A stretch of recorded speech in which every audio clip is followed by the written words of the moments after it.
그러니까 잠언 말씀에도 그렇게 얘기하시거든요. 들을 사람에게 얘기하지 않으면 오히려 그 사람으로 인해서 화를 얻게 된다라고 얘기를 해요. 매를 때리는 것도 그것을 막고 고민할 수 있는 사람에게 매를 때리는 거죠.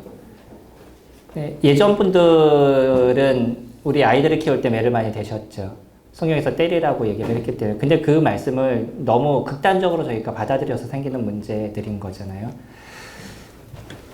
어떤 좋은 얘기라 할지라도 그 얘기가 그 사람이 받아들일 수 있는 심령이 됐었을 때 얘기를 해주는 거예요. 그러니까 성경의 하나님 말씀도 그가 받아들일 마음이 됐었을 때 그에게 주님의 말씀을 펴줘서 얘기를 해줘야지 성령의 역사가 일어나고 그 어떤 심령이 변화되는 부분들이 가져가게 되는데 그냥 무조건 일방적으로 이래라 저래라 얘기하면 지금 시대의 사람들은 그것에 대해서 받아들이지 않는다는 거예요. 그러니까 마음을 열 수 있는 때까지의 어떤 시간이 저희들에게 필요하고 이 사람을 신뢰할 만하다, 이 사람의 얘기를 들을 만하다라는 생각을 가질 때까지의 어떤 시간적인 부분들 그런 것들이 저희들에게 필요하죠. 저희들이 사도행전 15장에 보면 15장 36절에서 41절 여기 누구 얘기가 나오는 거죠? 아시는 분? 사도행전 15장 네, 아시는 걸로 하고요. 여기 바나바하고 바울의 싸움이 일어나죠. 제1차 전도행이 끝나고 15장은 예루살렘 공의회가 있잖아요. 그리고 그 이후에 마지막에 보면 제2차 전도행을 떠나게 되는데 그 떠나기 전에 바울과 바나바가 심한 다툼을 이루게 되죠. 누구 때문에 다툼을 이루냐면 마가 요한 때문에 다툼을 이루죠. 마가 요한이 그 밤빌리아에서 돌아오게 되잖아요. 혼자. 1차 전도행을 끝나고 1차 전도행 중간에 너무 그가 여러 가지 어려움이 있었는지 먼저 돌아가게 되고 이 돌아가게 된 걸로 인해서 제2차 전도행에 바나바는 마가를 데려가야 된다라고 얘기하지만 바울은 그럴 수 없다라고 얘기하죠. 함께 일하다가 중간에 그만둔 사람하고 난 절대 같이 일할 수 없다라고 바울은 이야기합니다.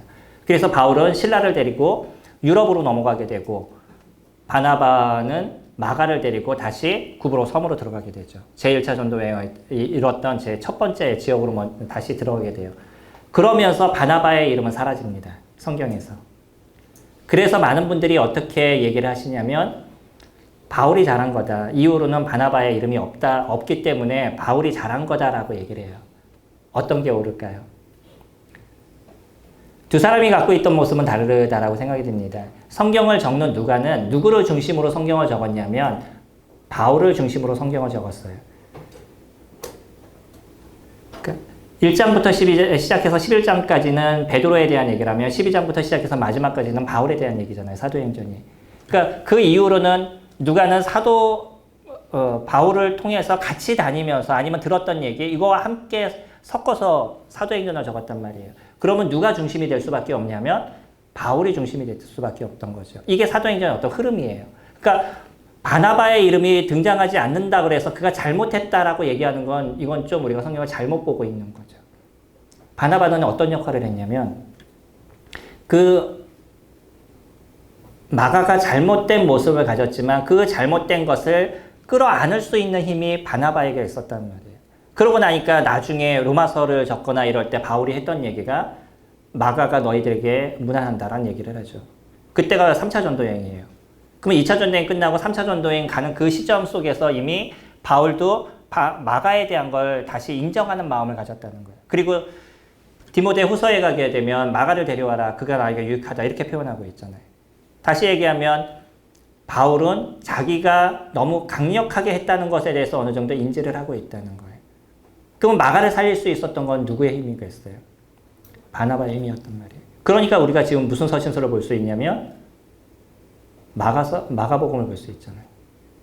이런 힘이 그에게 있었다는 거예요. 그 한 사람을 위로할 수 있고 한 사람을 도울 수 있었던 그 힘이 얼마나 강력한 역사가 나타났는지 저희들이 보게 되죠. 이건 한 사람에 대한 모습이지만 그 이후에 있는 역사를 보게 되면 엄청난 역사들이 일어나게 됩니다. 우리가 한 사람을 키우는 게 그렇게 소중한 것입니다. 그거로 인해서 얼마나 큰 역사가 일어나는지 몰라요. 제가 알고 있는 한 형제님은 나는 다른 거 다 못해도 이거 하나 잘했어. 제가 사람 이름을 얘기하지 못하겠는데 중요한 지금 이제 열심히 이렇게 섬기시는 그 전도자분이 계시는데 그분을 전도하신 분이에요. 내가 다른 거는 다 잘못했어도 이거 하나는 내가 자랑할 수 있어 라고 얘기하시더라고요.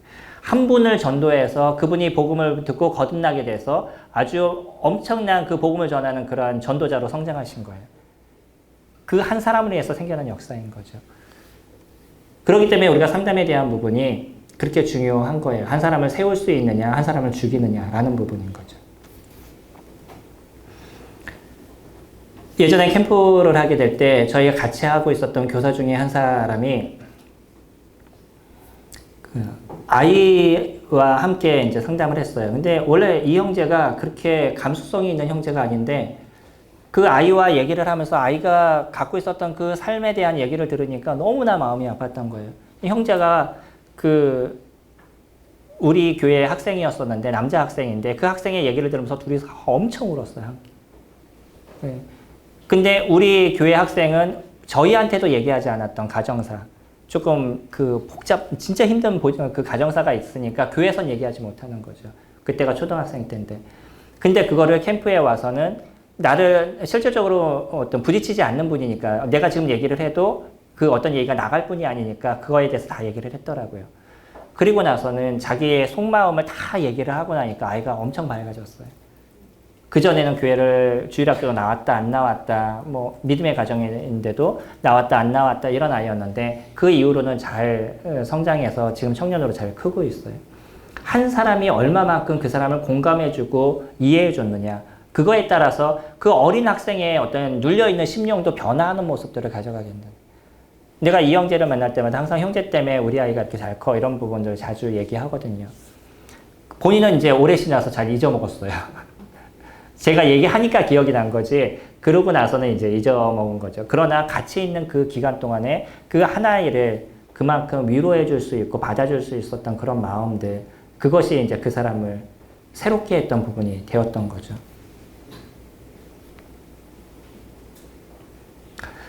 우리가 마음을 열기 위한 준비들이 그래서 있어야 되겠죠. 놓치지 말아야 되는 거는요. 사람의 마음을 열거나 그 사람을 새롭게 하시는 거 오직 성령 하나님의 역사인 겁니다. 제가 그런 표현을 조금 싫어해요. 성경도 이제 성령 이런 표현들이 많이 나오다 보니까 또 다른 교회에서는 뭐 예수 이런 표현들을 많이 쓰잖아요. 제가 별 수 없는 유교적인 것이 많이 있어서 그런지 예수라는 표현 쓰는 것도 좀 어려워하고 저희는 예수님이라고 부르죠. 성령도 그냥 성령 그러니까 너무 단순하게 생각하는 거예요. 하나님이십니다. 성령 하나님이셔요. 이 성령 하나님이 우리를 변화시키시고 바꾸시는 거에서 그분의 어떤 역사를 우리가 기다리고 그분이 하시는 부분들을 우리가 바라는 마음들을 가져야 되는 거죠. 한번 찾아볼까요? 사도행전 16장. 16장 14절에 보시면 두아디라시아에 있는 자색 옷감 장사로서 하나님을 섬기는 루디아라는 한 여자가 말을 듣고 있을 때 주께서 그 마음을 열어 바울의 말을 따르게 하시니라. 그가 바울을 따르게 됐던 거, 루디아가 유럽에서 복음을 듣고 거듭난 첫 번째 사람이잖아요. 그 사람이 거듭나게 된 그 역사는 바울이 얘기를 해서 그 사람이 변화한 게 아니라 누가 변화를 시켰어요? 하나님께서 변화를 시키신 거죠. 성령 하나님께서 그 마음의 변화를 이루게 한 겁니다. 그러니까 사람을 변화시키는 건 우리가 돼야 된다는 생각이 아니고 하나님께서 하신 일이라는 거예요. 심리학을 이제 좀 이따 얘기를 할 건데 심리학은 사람이 자꾸 사람을 변화시키는 수 있는 것처럼 생각을 해요. 그러니까 심리학에 문제가 있다라는 얘기를 하거든요. 근데 심리학은 우리가 어떻게 써야 되고 어떻게 받아들여야 되는지에 대해서 정확하게 좀 알아야 될 필요가 저희들에게 있습니다.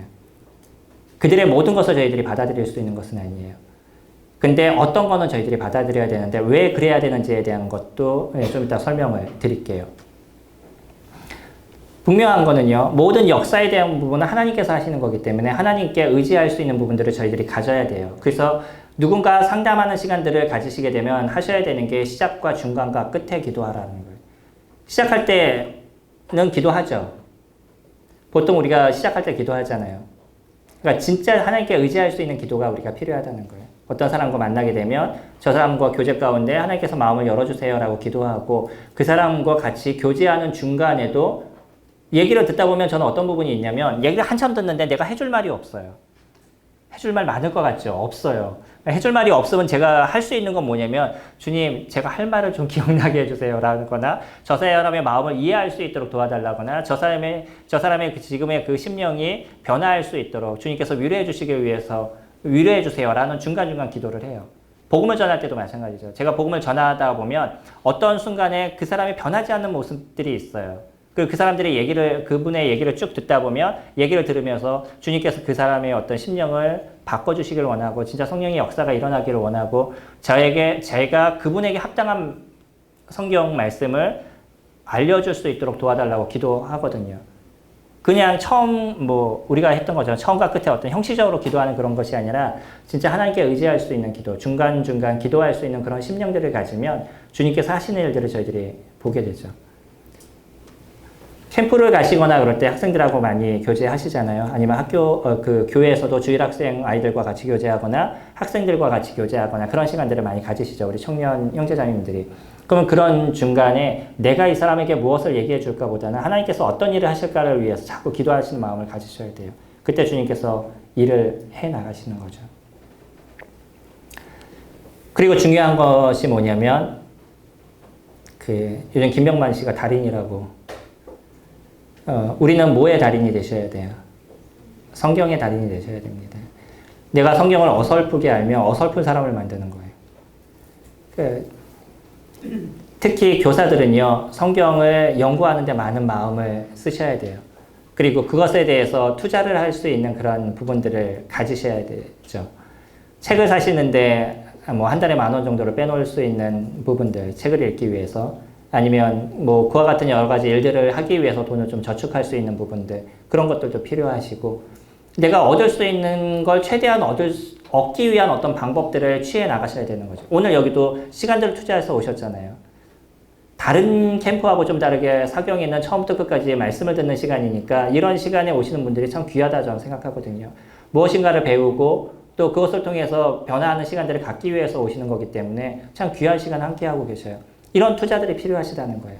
그리고 조금 더 나를 업시킬 수 있는 것, 좀 더 업그레이드 시킬 수 있는 부분들을 찾아서 그런 것을 만들어 가셔서 성경에 의해서 달인이 될 수 있는 부분들. 지금은 무슨 시대냐면 자격증 시대예요.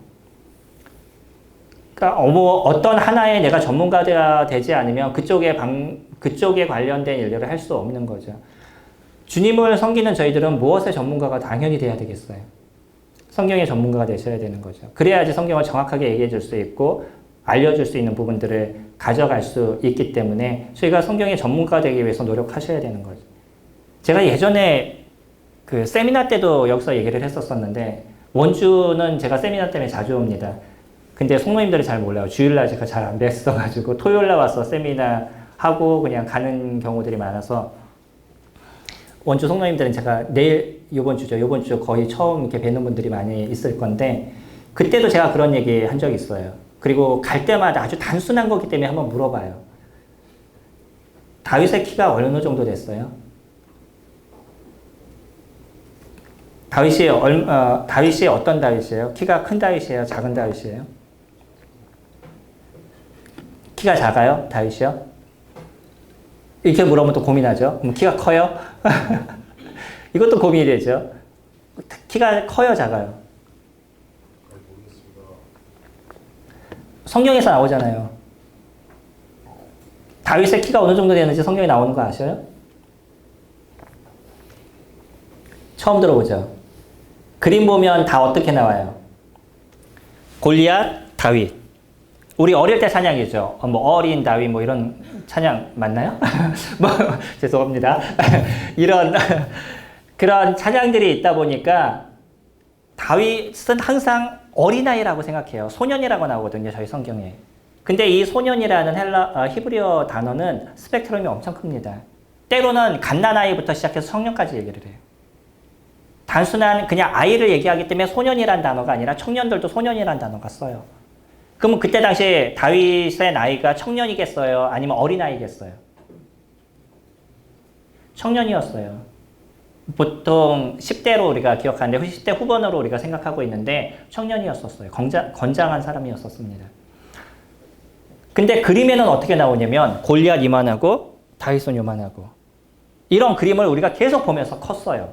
그러니까 우리들 뇌리 속에는 어떤 생각이 있냐면 다윗은 항상 작어. 이런 생각이 우리 속에 있는 거예요. 가뜩이나 다윗은 이세의 자녀 중에 막내였잖아요.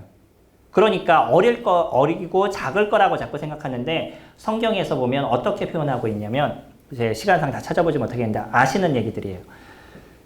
사울이 다윗에게 옷을 입혔어요. 어떤 옷을 입혔죠?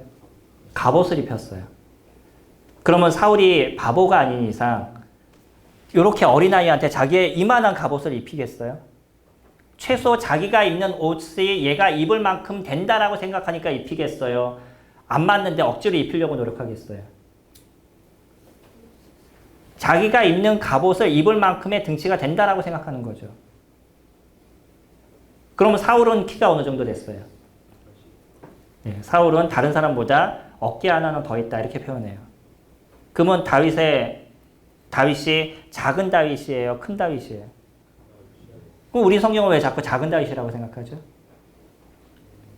나중에 보면요, 다윗이 골리앗을 죽이고 나서 어떻게 하는지 알아요? 골리앗이 들고 있었던 칼을 들어서 그의 목을 베요.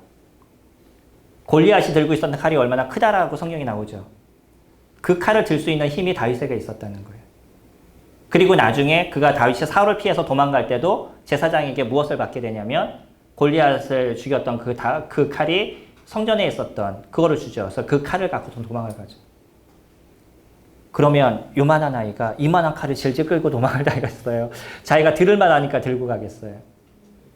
그러니까 성경을 문맥으로 보면요. 문맥 속에서 우리가 다 찾아갈 수 있는데 어떤 사람이 보면서 자기의 생각대로 그림을 그리면 그것이 우리가 시각화가 돼가지고 이것이 사실인 것처럼 받아들이는 거예요. 이걸 선이해라고 그래요. 선이해는 우리에게 상당히 중요합니다. 그래서 선이해가 딱 고착화가 되면 모든 것을 거기에 맞들여서 그거에 맞춰가지고 다 이해를 해버려요. 어제도 제가 복음에 대한 얘기를 좀 했었었는데 요한복음 1장 12절 보면 영접하는 자 곧 그 이름을 믿는 자들에게는 하나님의 자녀가 된 권세를 주신다 그랬잖아요. 저는 그 말씀 볼 때마다 어떻게 이해를 했냐면 영접하는 자 곧 예수님이 십자가에서 돌아가신 것을 믿는 자는 영생을 얻는다. 이렇게 이해를 했어요. 볼 때마다 그렇게 받아들였어요.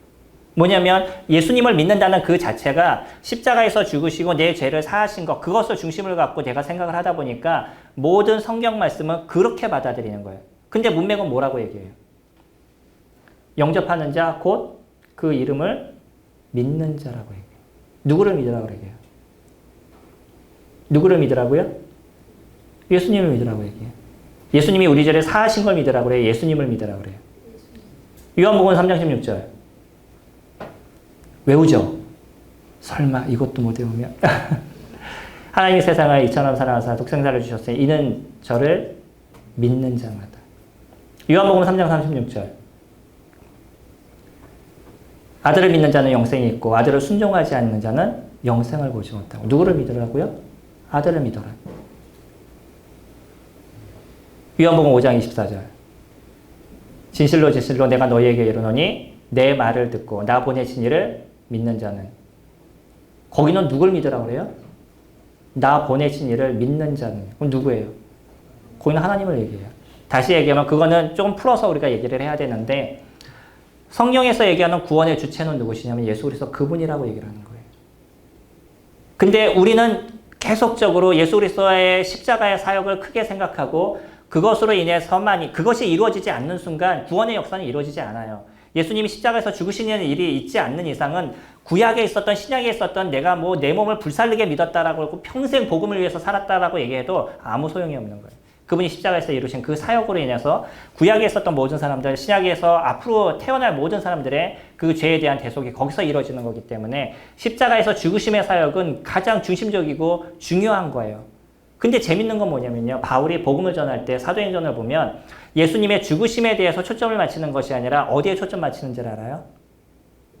부활에 초점을 맞추고 있어요. 예수 그리스도 그분이 다시 부활했는데 너는 왜 믿지 못하냐 이렇게 얘기를 하죠. 그게 2장에서도 얘기하고 있는 거예요. 베드로도 그렇게 얘기를 하고 있고 바울도 복음을 전할 때 보면 아그리빠 왕이요. 왜 당신은 부활을 믿지 못합니까? 사람이 죽었다 살아나는 것을 왜 믿지 못합니까? 이렇게 얘기를 해요. 부활이 왜 이렇게 중요해요? 그분이 완전한 승리를 이루신 그분이 우리들의 왕이 되시고 우리의 주가 되신 그분이신 것, 진정한 우리의 구세주가 되신 것의 어떤 표징, 그것이 죽음 가운데서 승리하신 그분이라는 거잖아요. 그의 부활이 그래서 중요한 거거든요. 뭐 죽었다 살아났다 이게 중요한 것이 아니라 완전한 승리를 이루신 그분이라는 거죠. 그래서 그 부활이 중요한 거예요. 근데 이미 나는 어릴 때부터 고착화되어 있는 게 뭐냐면 이거 심리학 용어인지 알죠? 고착이라는 단어. 이게 다 심리학 용어입니다. 공감, 고착, 뭐 직면 이런 단어 많이 들어보셨어요? 이게 다 심리학 그 용어들이에요. 우리가 심리학을 문제가 있다라고 얘기하는 경우들을 많이 듣는데 사실은 우리가 살아갈 때 이런 단어를 다 쓰고 있어요. 심리학 용어들을. 이런 예전부터 그런 게 중요하게 생각되고 나의 마음에 감동이 되고 나의 마음을 새롭게 하는 부분도 예수 그리스도 그분이 십자가에 죽으심의 모습을 다시 되뇌일 때 내 심령에 있었던 어떤 우울함, 어려움들 이런 것이 해결돼 나가잖아요. 절대 가운데. 무슨 힘든 일 있고 때로는 내 영적으로 떨어지게 될 때 어떤 일을 하셔요? 저희 성도님들한테 제가 항상 얘기하는 거 그럴 때마다 십자가 앞에 나아가세요. 이런 얘기 제가 자주 드리거든요.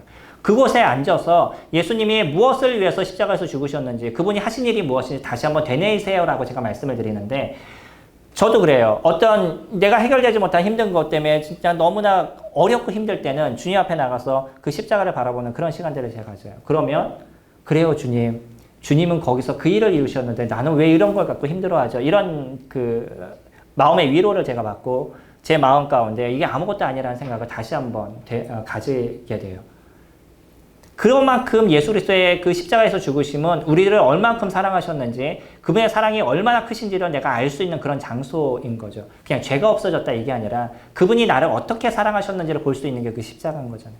그것이 우리에게 중요하다 보니까 언제나 뭐냐면 구원은 십자가에서 죽으신 그분을 믿는 거다라는 생각으로 우리는 생각을 갖고 있어요. 근데 성경은 복음에 대해서 얘기할 때 믿음을 뭐라고 얘기하냐면 그분을 믿어라 아주 단순하게 얘기하고 있어요. 예수 그리스도 그분을 믿으라는 것이. 이게 선이해예요. 우리에게 선이해가 딱 들어오게 되면 이 선이해를 갖고 다른 것을 이해를 하게 돼요. 셀로판 종이 아시죠? 빨간색을 놓으면 세상이 빨갛게 보이고 노란색으로 들고 있으면 세상이 노랗게 보이는 것처럼 이게 선이해인 거예요. 그것을 딱 들고 있으면 거기에 비춰서 나머지를 내가 보게 되는 거예요. 그러니까 우리가 살아가는 데 있어서도 이 선이해가 잘 작동하는 경우가 있고 안 작동하는 경우가 있어요. 지금 성경을 아시니까 제가 얘기하면서 사도행전에 이런 게 있죠 라고 얘기하고 제가 말씀을 드려도 다 펼쳐서 얘기하지 않아도 이해하시죠? 이건 그런 걸 알고 있으니까 제가 얘기가 편한 거예요. 만약에 그런 선의해가 없으시면 제가 여기에서 얘기하는데 그 모든 걸 하나하나 조목조목 설명하면서 넘어가야 되는 거예요. 그게 어려운 거죠. 그러니까 우리에게 선의해가 있으면 그만큼 많은 유익이 있어요. 근데 이 선의해가 좋은 것이냐 안 좋은 것이냐. 만약에 안 좋은 것이냐 이게 딱 들어와 버리면 나는 그거로 인해서 모든 것을 다 잘못되게 해석해 버리는 거예요. 이게 해석 체계거든요. 해석학은 아니고요. 지금 전문가가 되라는 얘기를 지금 계속적으로 드리고 있는데 그래서 성경을 어떻게 해석하는지, 성경을 어떻게 우리가 봐야 되는지, 그리고 성경에서 무엇을 얘기하시는지에 대해서 전문가가 되기 위해서 노력하셔요. 그래야 이제 바른 것을 얘기해 줄 수 있는 힘이 저희들에게 생기게 됩니다. 그리고 두 번째, 상담을 하기 위해서 무엇이 전문가가 되셔야 되겠어요? 상담의 전문가가 되셔야 되겠죠. 상담도 그냥 오랜 경험을 통해서 이루는 것도 필요하고 좋지만 그거는 개인적인 경험이 될 수 있어요. 그러니까 상담에 대한 공부도 필요하다라고 제가 말씀을 드린 이유는 뭐냐면 상담이라는 자체는 이미 오랜 시간부터 인간을 연구한 거예요. 학문 중에서 최고의 학문 중에서 최고의 학문을 철학이라고 얘기를 하죠. 인간을 연구하는 거잖아요. 그래서 종합학문이라고 그래요. 철학은. 모든 걸 다 섭렵해야 돼요. 근데 심리학도 뭐라고 얘기하냐면 자기네들은 종합학문이다 이렇게 얘기를 해요. 왜냐하면 심리는 무엇을 공부해야 되냐면 사람을 공부해야 되는 거예요. 사람을 연구해야 되는 거기 때문에 모든 분야를 다 연구를 해야 되는 거죠. 그래서 심리학을 하시는 분들은 자기네들은 그런 표현을 써요. 종합학문이다. 신학은 어떤지 아셔요?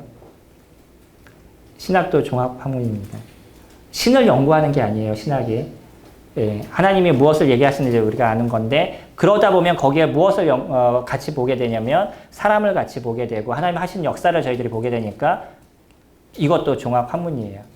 그래서 그 철학 박사를 PhD라고 얘기하는데 그 신학 박사도 PhD가 들어가요. 그런 학위를 줘요. 넘어가고요.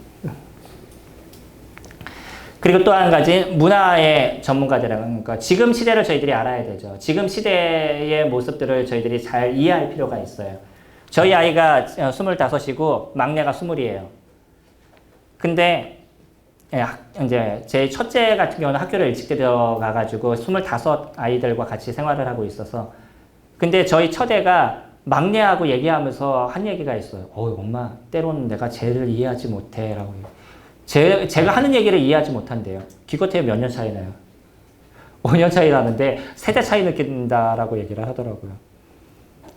그러니까 지금은 엄청난 발전이 이루어지고 있는 시대예요. 제가 어릴 때는 집에 전화가 없는 시대였었어요. 이해되셔요? 저희 집에 전화가 없었어요, 옛날에. 저희가 못 산 집안이었겠죠. 그땐 전화가 있는 사람들도 있었는데 저희는 없었어요. 근데 저희 어머님이요. 저희가 신림동에서 살았는데 신림동에서 화곡동까지 가려고 그러면 버스를 타고 1시간 이상 가야 돼요. 근데 저희 이모님한테 그 빌린 돈을 갚아야 된다고 저한테 그 돈을 신문지에도 돌돌돌돌 말아서 제가 7살 때 그것을 옆에 딱 쥐어지고 이모한테 갔다 와라 라고 얘기하시더라고요. 제가 갔다 왔어요. 만약에 그때 중간에 잘못 내렸다. 그래가지고 헤맸다. 못 찾아요.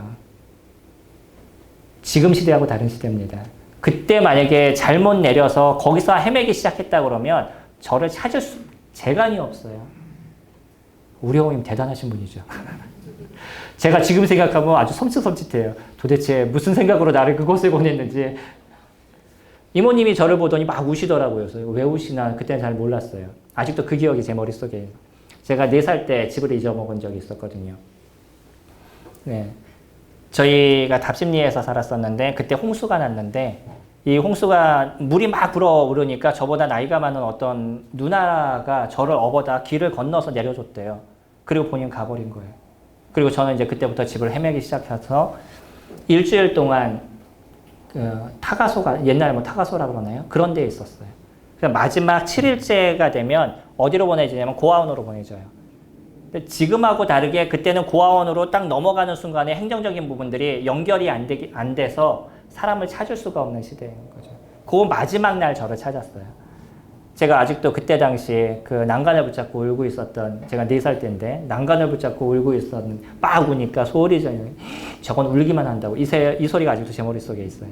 그리고 저를 찾아오셨던 그 저희 이모부님이 저를 찾아오셨는데 그분이 오셔서 뭔가 사인하고 있었던 이런 부분들. 제가 그게 기억이 나거든요. 얼마나 큰 트라우마겠어요. 저에게 있어서. 그러니까 아직도 기억이 나죠. 어제 일도 기억이 안 나는데. 치매 초기 증상은 옛날 건 기억이 나는데 어제 일이 기억이 안 나는 제가 그런 상태입니다. 지금. 시대가 그렇게 달라요. 지금은 손에 핸드폰이 있고요. 이 핸드폰이 제가 처음 컴퓨터를 배울 때가 그때 당시 70만 원이었어요. 286, 486 뭐 이런 얘기 들어보셨어요? 그때 당시 제가 컴퓨터를 처음에 접했었는데 그때 당시에 돈이 70만 원이었어요. 그 컴퓨터 한 대가. 그때 당시 70만 원 얼마나 비싸요? 지금 70만 원과 상당 차이가 30년 뭐 이 정도 30년? 30년이 넘군요. 40년 정도 된 아니구나. 30년. 제가 졸립습니다. 30년 정도 차이인데 그때 당시의 차이가 돈 차이가 얼마나 크겠어요. 지금도 컴퓨터 70이면 좋은 거 사거든요. 저희 교회 컴퓨터 제가 이렇게 해놓으면 한 30만 원 조금 더 주면 저희 교회에서 쓸 만한 최고의 컴퓨터를 조립할 수 있어요. 지금은 그래요. 근데 그때 당시 70만 원이면 얼마나 비싸겠어요. 시대가 엄청나게 변했어요. 컴퓨터 사양은 예전에 그 컴퓨터라고 얘기하면 슈퍼컴퓨터가 지금 저희는 손에 들고 다니는 그런 시대인 거예요. 하루하루가 다르게 변해요. 이 문화가 얼마나 많은 변화가 이루어지게 되는데 이 변화하는 문화에 대해서 우리가 이해하지 못하면 사람을 이해하는 데 있어서 힘들어져 가는 거예요. 그러니까 문화도 잘 아셔야 돼요. 문화는 좋은 거냐 나쁜 거냐가 아니라 사람이 움직여서 만들어지는 모든 것을 문화라고 얘기를 해요. 그러니까 여러분들은 좋은 문화를 만드셔야 되겠어요? 나쁜 문화를 만드셔야 되겠어요? 상담에 대해서 저희가 얘기할 때 단순하게 그냥 살짝 훑을 거예요. 제가 지금 상담을 길게 얘기하니 상담에 대한 부분, 어떤 심리에 대한 부분을 깊게 얘기할 수 있는 시간적인 부분이 안 돼서 그냥 이런 게 있구나라고 단순하게 좀 넘어갈 겁니다. 사전적 의미에서 얘기할 때 상담을 뭐라고 얘기하냐면 어떤 일을 서로 의논하거나 그 방면의 전문가에게 의뢰하는 걸 상담이라고 얘기를 해요. 그러니까 상담은 전문가적인 부분들을 분명히 갖고 있어야 된다는 거죠. 심리학적으로는 이장호라는 분이 우리 상담 심리에서 우리나라에서 유명하신 분인데 그분은 이렇게 표현하고 있어요. 도움을 필요로 하는 사람이 전문적 훈련을 받은 사람과의 대면관계 서로 얼굴을 맞대고 있는 거죠. 대면관계에서 생활 과제의 해결과 사고, 행동 및 감정 측면의 인간적인 성장을 위해 노력하는 학습 과정이다라고 얘기를 해요. 그래서 내담자와 상담자 그리고 이 두 사람의 대면 관계인 것이고요. 상담의 결과로 과거의 생각, 느낌, 행동, 변화를 이루어지는 것을 학습이라고 얘기하죠. 그러니까 어떤 변화가 이루어지면 그거는 상담이 잘 이루어졌다라고 얘기하는. 그 사람이 갖고 있는 어떤 문제가 해결되는 어떤 변화의 과정들이 이루어지면 이것이 상담이 잘 이루어졌다라고 얘기를 하고요. 학습은 학습의 내용이나 목표를 생활과제 해결과 인간적인 성장에 두고 있죠. 우리도 상담하는 데에 있어서 목적이 무엇이겠어요? 그 사람의 변화인 거잖아요. 우리는 뭐 영적인 변화 이렇게 얘기하지만 그 사람이 실질적으로 변화하기를 원하는 게 우리가 같이 상담해주고 도와주는 역할인 거죠. 일반적인 그 심리에서 얘기하는 상담도 그렇게 얘기를 합니다. 미국의 학자들은 하신 부분은 한번 읽어보시면 좋을 것 같고요. 성경에서 상담에 대해서 얘기할 때 사실 성경에선 상담에 대한 실질적인 단어가 등장하지 않아요. 우리 교제를 얘기할 때는 코이노니아를 얘기하지만 상담을 얘기할 때 상담에 대한 어떤 단어는 정확하게 등장하지 않고요. 다만 어떤 것을 우리가 상담이라고 표현하냐면 읽어보셔요. 예, 헬라어로 파라칼레오라고 얘기를 합니다. 권하다, 훈계하다, 격려하다, 애원하다, 강구하다 뭔가를 권하는 거죠. 이런 부분을 상담적인 요소가 있는 단어다라고 보여지는데 파라칼레토스라는 게 보혜사라는 뜻이에요. 보혜사 그분은 보혜사의 뜻이 뭔지 아세요? 정확하게. 성경에서 얘기하는 보혜사의 뜻. 예, 그렇죠. 옆에 서서 돕는 자. 이게 보혜사입니다. 뭔가를 도와주는. 예. 너희 옆에 서서 돕는 자. 이게 보혜사예요. 그래서 성령님은 우리 옆에서 우리를 돕는 자고요. 그렇게 얘기를 한다 그러면 예수님은 보혜사겠어요? 아니겠어요? 보혜사이죠. 그래서 예수님이 뭐라고 얘기하냐면 또 다른 보혜사를 내가 너에게 보내노니 라고 얘기해요. 그 예수 그리스도 자신이 보혜사였다는 거예요. 그리고 더 다른 보혜사를 보낼 것인데 그게 누구냐면 성령 하나님이다 라고 얘기하시는 거죠. 그러니까 그분은 우리에게 하나님의 말씀을 권하고 우리가 그런 삶을 살아가도록 돕는 그런 역할들을 보혜사 성령님께서 함께 하고 계시죠. 히브리서 10장 25절에 보면 서로 권하다 이런 단어가 전문적인 뭐 상담 단어는 아니지만 그러나 그런 부분들로 보여지고요.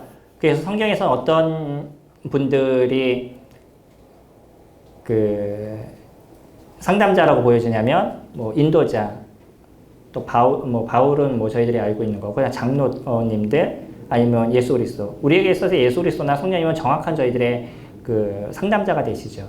우리들 안에서 우리의 어떤 고민이나 어려움들을 기억하게 하시고 하나님의 말씀으로 우리를 깨닫게 하시는 것. 조심하셔야 되는 건 뭐냐면 막 기도하는데 우리 마음 가운데 무슨 생각이 딱 막 떠오르고 이런 게 다 성령의 역사라고 생각하시면 큰 오해가 되십니다.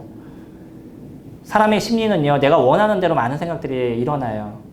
내가 원하는 대로 어떤 일들이 막 진행되는 게 우리 심리 안에서 일어나는 거예요. 근데 이거를 때로는 사람들이 성령의 역사로 알아요. 그 하나님께서 나에게 이렇게 얘기하셨어요 라고 얘기하는데 성령과 전혀 상관이 없어요. 그럼 그게 주님의 뜻이겠어요? 자기 생각이겠어요? 조심하셔야 될 것입니다. 이게 잘못되면 우리가 신비주의로 빠져가는 거예요. 성령의 역사를 우리가 잘못 얘기하면 신비주의로 빠져가는 거예요. 모든 성령의 역사는 뭐에 근거해서 우리에게 얘기하시냐면 하나님의 말씀에 근거해서 저희들에게 얘기하셔요. 그러니까 우리에게 말씀하신 것이 성경적인 근거를 갖고 있느냐를 항상 살펴보셔야 되는 거예요. 그래서 그 말씀이 우리를 이끌어 가시는 거죠. 성령 하나님은 우리에게 그것을 깨닫게 하시는 거예요. 주님의 말씀을 깨닫게 하시고 그것을 우리가 기억나게 하셔서 그 일을 하게 만드시는 거죠. 그러니까 우리에게 무엇이 필요하냐면 선 이해가 필요한 거예요.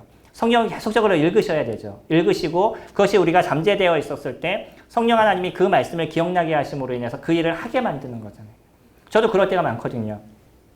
기도할 때 주님의 음성을 듣는다는 표현을 조심해서 제가 얘기하는데 기도할 때 어떤 일을 해야 될 것을 기억나게 하시는 부분들이 있어요. 그냥 생활할 때보다 기도하는 가운데 주님 많은 생각들을 하게 되시는데 그거로 인해서 교회를 새롭게 어떤 만들어가는 일들이나 올 한 해를 계획하는 부분이나 이런 부분들을 이루어가요. 근데 그게 무엇의 근거는 항상 갖고 있냐면 하나님 말씀의 근거는 항상 갖고 있죠. 기도를 통해서 하나님의 말씀을 같이 접목된 해야 될 일들을 보이시는 것들. 이게 이제 성령 하나님께서 저희들 가운데 이뤄가시는 일들인 거죠. 네, 교회, 제가 인도자에서 말씀을 드리지만 제가 교회 인도자로서 심리학을 공부한 이유가 있습니다.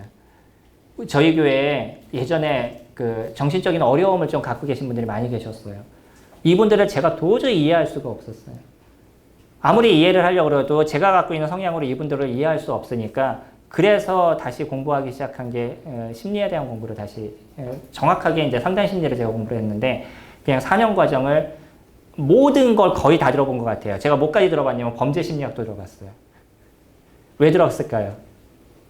모든 사람이 죄인이기 때문에 그 사람이 갖고 있는 죄에 대한 문제를 이해를 하려면 범죄 심리학을 공부해야 된다. 네. 하나도 유익이 안 되더라고요.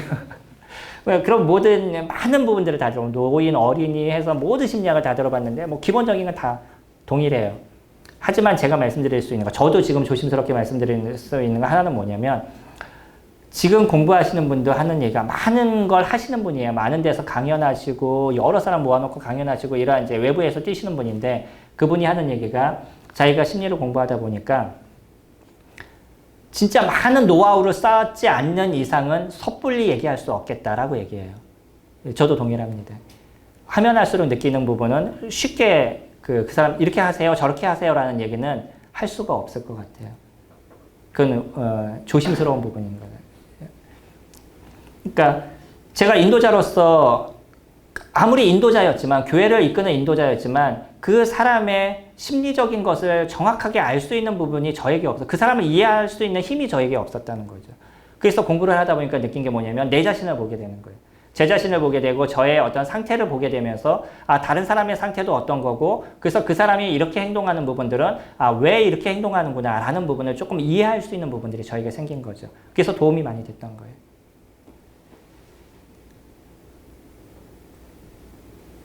정확한 거는요. 상담은 그냥 생활 지도하고는 다르다는 것. 조금 더 전문적인 부분들을 아시고 기회가 되시면 공부하실 수 있는 부분들을 가지셔서 교사로서 또 교회 주일학교 선생님으로서 이런 일들을 이루시는데 그들에게 좀 더 많은 것을 주실 수 있는 부분들을 가지실 수 있으면 좋을 것 같습니다. 시간이 참 빠르네요. 저만 빠르죠? 그냥 이렇게 얘기를 하다 보니까 4시간을 다 얘기하면 편하겠다라는 생각도 없지 않아 있네요. 기도하고 오후 시간에 뵙도록 하겠습니다. 기도하겠습니다.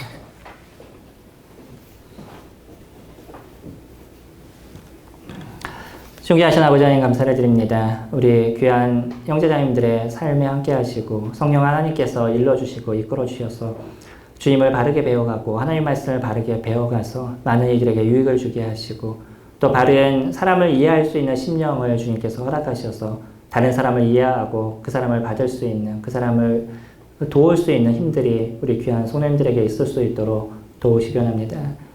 내일까지 진행되는 이 사경예를 주님께서 귀히 인도하시고 저희들의 육체와 또 저희들의 마음을 주님께서 주관해 주시기 원합니다. 이 시간 도우시는 아버지 하나님께 감사를 드리며 예수 그리스도의 이름으로 기도드렸습니다. 아멘. 수고하셨습니다.